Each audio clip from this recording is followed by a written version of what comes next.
To disable Reddit notifications in Reddit app. Now that's I'm going to show you guys in this quick video. So let's get started right now.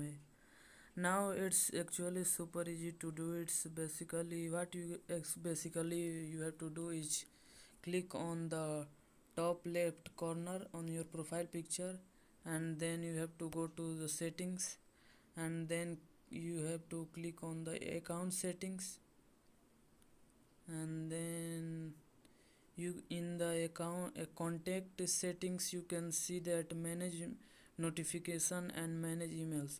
You have to manage your notifications, so click on the manage notifications, and then here you can disable notification whatever type of notifications, and enable notifications. Now if I want to disable notification, disable chat request, disable this type of disable, and if I want also this to disable, then it's gonna, and then I don't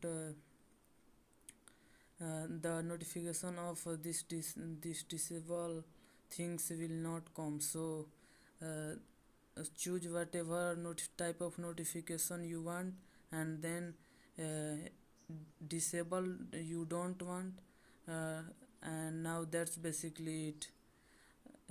If you like this type of tutorial, then subscribe to my channel, and also like, share and comment on this video. Thank you.